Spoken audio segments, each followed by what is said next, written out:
Before we begin this video, I recommend that you visit google.com and search for dinardata.com.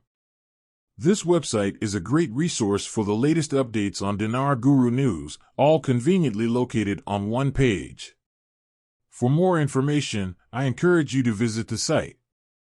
CBI document released Sunday. This is good. What is the reason why we don't have the monetary reform? Because of the corruption. Because of the profiteering from the bad parliament political people. You know where they are from. What has Sadani done? He took away their cash cow.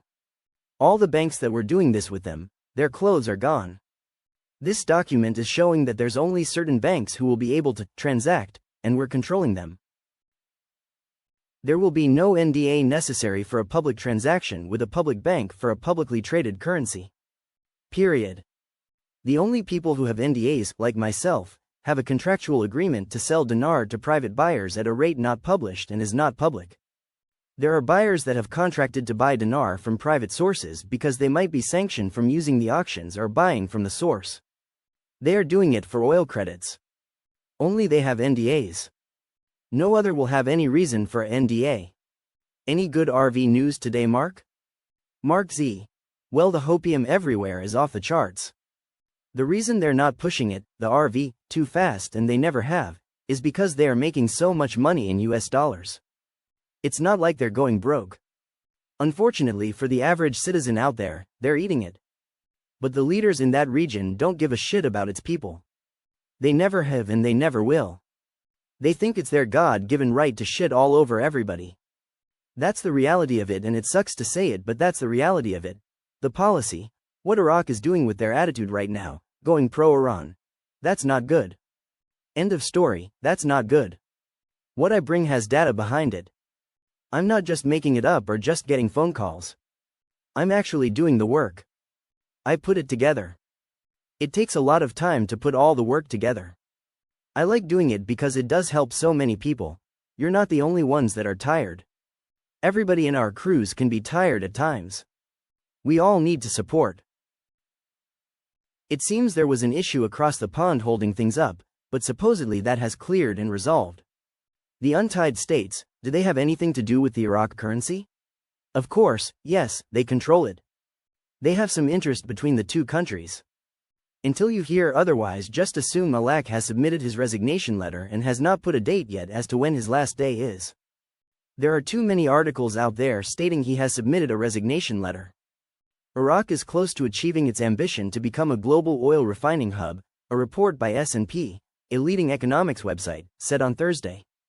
Iraq's ambitions to expand its refining capacity to export more refined products of higher value are now closer to being realized, with 2 additional refineries in operation even as existing plants operate at less than capacity. The report, which was translated by Al Maluma Agency, stated that the refining capacity of the second largest oil producer in OPEC, excluding the refineries of the Kurdistan region, has reached 1,215,000 barrels per day, according to exclusive data from the Iraqi Ministry of Oil. He added, there are 2 new refineries under construction, namely the Fao refinery, which was completed in cooperation with China to add 300,000 barrels per day of capacity, while the Council of Ministers approved on May 7 another refinery in Kirkuk to add 150,000 barrels per day. A major step forward was taken last June when Iraq completed the upgrade of the gasoil pipeline from the Shuaibah project's depot next to the Basra refinery to the southern Khor al-Zubair port to resume gasoil exports, marking the first exports of petroleum products. This was in addition to the new 70,000 barrels of oil per day crude distillation unit at the Basra refinery, which started up in December 2023, and the 150,000 barrels of oil per day North Beji refinery, which was completed in February, he continued. Iraqi Oil Minister Hayyan Abdul Ghani had previously stated that the aim of the refinery expansion is to achieve self-sufficiency in demand for local products and perhaps export products, as ministry data showed that Iraq has declared self-sufficiency in gas oil since the beginning of this year and reduced gasoline imports by 50% by March, starting from the end of 2023. Prime Minister Mohammed Shia al-Sudani announced the government's readiness to launch the largest project to produce 10,000 megawatts of electric power.